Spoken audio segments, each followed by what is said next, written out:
అన్ని గాయాలను మాన్పిస్తుందని అంటుంటారు. కానీ దౌత్య రంగంలో మాత్రం నాయకత్వం మారితేనే గాయాలు మానుతాయని కెనడా నిరూపిస్తుంది. భారత్ కెనడా సంబంధాల మధ్య మూడేళ్లుగా కమ్ముకున్న కారు మబ్బులు ఎటకేలకు వీడిపోయాయి. మాజీ ప్రధాని జస్టిన్ ట్రూడో చేసిన ఆరోపణల వల్ల దెబ్బతిన్న బంధాన్ని ప్రస్తుత ప్రధాని మార్క్ కార్నీ మళ్లీ గాడిన పెట్టారు.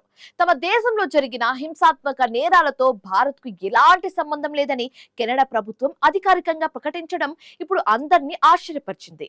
ఒట్టావా, ఢిల్లీల మధ్య మళ్లీ దోస్తీ మొదలైందని, పాత వివాదాలకు కాలం చెల్లిందని కెనడా సంకేతాలిచ్చింది.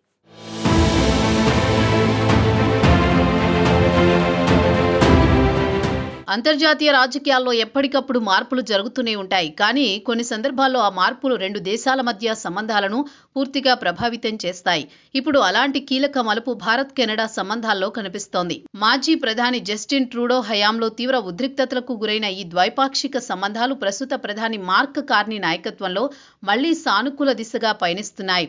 ఇటీవల మార్క్ కార్నీ భారత పర్యటన సందర్భంగా కెనడా ప్రభుత్వం చేసిన ప్రకటనలు ఈ మార్పునకు స్పష్టమైన సంకేతాలుగా భావిస్తున్నారు. గత కొంతకాలంగా ఒట్టావా, ఢిల్లీ మధ్య సంబంధాలు గణనీయంగా దెబ్బతిన్నాయి. ముఖ్యంగా 2023 ఖలిస్తాన్ వేర్పాటువాది హర్దీప్ నిజ్జర్ హత్య కేసు నేపథ్యంలో వచ్చిన ఆరోపణలు రెండు దేశాల మధ్య దౌత్య సంక్షోభానికి దారితీశాయి. అప్పటి ప్రధాని జస్టిన్ ట్రూడో ఆ హత్యలో భారత ప్రభుత్వ ఏజెంట్ల పాత్ర ఉందని ఆరోపించారు. ఈ వ్యాఖ్యలు అంతర్జాతీయ వేదికపై పెద్ద చర్చకు దారితీశాయి.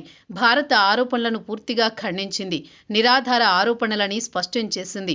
ఈ వివాదం కేవలం మాటల యుద్ధంగా మాత్రమే నిలవలేదు. రెండు దేశాలు పరస్పరం దౌత్యవేత్తలను బహిష్కరించుకున్నాయి. రాయబార కార్యాలయాల్లో సిబ్బంది సంఖ్య తగ్గింది. వాణిజ్య చర్చలు నిలిచిపోయాయి. ప్రజల మధ్య అనుమానాలు పెరిగాయి.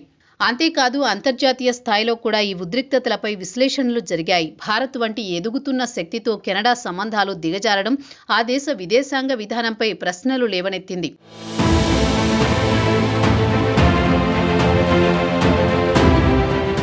కానీ ఇప్పుడు పరిస్థితి మారుతోంది. మార్క్ కార్నీ అధికారంలోకి వచ్చిన తర్వాత రెండు దేశాల మధ్య దౌత్య చర్చలు మళ్లీ ప్రారంభమయ్యాయి. భారత పర్యటన సందర్భంగా కెనడా ప్రభుత్వం చేసిన కీలక వ్యాఖ్యలు ఈ మార్పుకు బలమైన సూచనలుగా నిలిచాయి. తమ దేశంలో జరిగిన హింసాత్మక నేరాలతో భారత్కు ఎలాంటి సంబంధం లేదని నమ్ముతున్నామని కెనడా అధికారికంగా ప్రకటించింది. ఇది గత ఆరోపణల నుంచి ఒక స్పష్టమైన వెనకడుగు అని రాజకీయ విశ్లేషకులు భావిస్తున్నారు. కెనడా ప్రభుత్వం మరో ముఖ్యమైన విషయాన్ని వెల్లడించింది. ఒట్టావా, ఢిల్లీ మధ్య దౌత్య సంబంధాలు మళ్లీ పురోగతి సాధిస్తున్నాయని పేర్కొంది.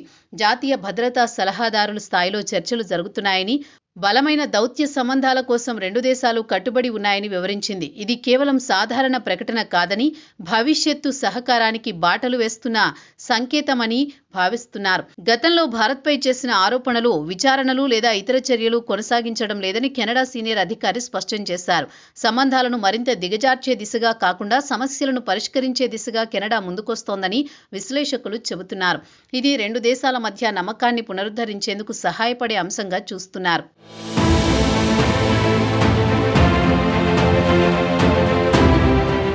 హర్దీప్ సింగ్ నిజ్జర్ హత్య కేసు అప్పట్లో దౌత్య తుఫానును రేపింది. కెనడా నేలపై జరిగిన ఆ హత్యను రాజకీయంగా ప్రస్తావించడం, భారత ఏజెన్సీలను నేరుగా ఆరోపించడం పరిస్థితిని క్లిష్టం చేసింది. భారత్ దాన్ని తీవ్రంగా ఖండిస్తూ ఆధారాలు లేని ఆరోపణలతో అంతర్జాతీయ వేదికపై తమ ప్రతిష్టను దెబ్బతీయాలని ప్రయత్నిస్తున్నారని విమర్శించింది. అప్పట్లో ఈ వివాదం రెండు దేశాల సంబంధాలను దాదాపు తెంచేసింది. కానీ ఇప్పుడు మారిన పరిస్థితుల్లో మార్క్ కార్నీ తీసుకుంటున్న దౌత్యపరమైన చర్యలు కీలకంగా మారాయి. ఆయన నాయకత్వంలో కెనడా వాస్తవాధారిత విధానాన్ని అనుసరిస్తోందనే అభిప్రాయం వ్యక్తమవుతోంది. భారత్తో ఆర్థిక, విద్య, వాణిజ్య, సాంకేతిక రంగాల్లో ఉన్న బలమైన బంధాలను పునరుద్ధరించాల్సిన అవసరముందని కెనడా గుర్తించినట్లు కనిపిస్తోంది. భారత్ కెనడా సంబంధాలు కేవలం రాజకీయ పరిమితుల్లోనే కాదు, విద్యార్థుల మార్పిడి, వాణిజ్యం, పెట్టుబడులు, వ్యవసాయ ఉత్పత్తుల దిగుమతులు, ఎగుమతులు వంటి అనేక రంగాల్లో ఈ రెండు దేశాలు పరస్పరం ఆధారపడుతున్నాయి. వేలాది భారతీయ విద్యార్థులు కెనడాలో చదువుతున్నారు. ఐటీ, ఔషధ, ఇంజనీరింగ్ రంగాల్లో సహకారం ఉంది. అలాంటి సమయంలో దౌత్య వివాదం ఇరు దేశాలకు నష్టమే అని విశ్లేషకులు చెబుతున్నారు.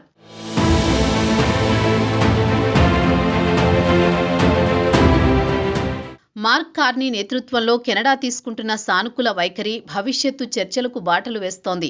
జాతీయ భద్రతా సలహాదారుల స్థాయిలో చర్చలు జరగడం, ఉన్నతాధికారుల పరస్పర సంప్రదింపులు కొనసాగడం ఇవన్నీ సంబంధాలు సాధారణ స్థితికి చేరుతున్న సంకేతాలుగా విశ్లేషకులు అభిప్రాయపడుతున్నారు.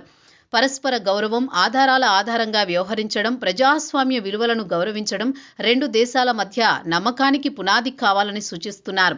మొత్తంగా ఈ పరిణామం కేవలం రెండు దేశాల మధ్య దౌత్య సర్దుబాటు మాత్రమే కాదు, ఇది ఒక పెద్ద రాజకీయ సందేశం కూడా అని విశ్లేషకులు చెబుతున్నారు.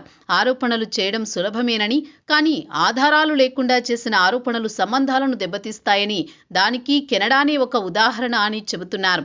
జస్టిన్ ట్రూడో మిగిల్చిన చేదు జ్ఞాపకాలను చెరిపేస్తూ మార్క్ కార్నీ నేతృత్వంలో కెనడా భారత్తో మిత్రత్వాన్ని కోరుకుంటోంది.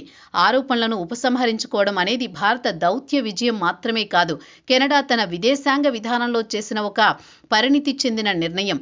రానున్న రోజుల్లో ఈ రెండు దేశాల బంధం ఎలా ఉంటుందో వేచి చూడాలి.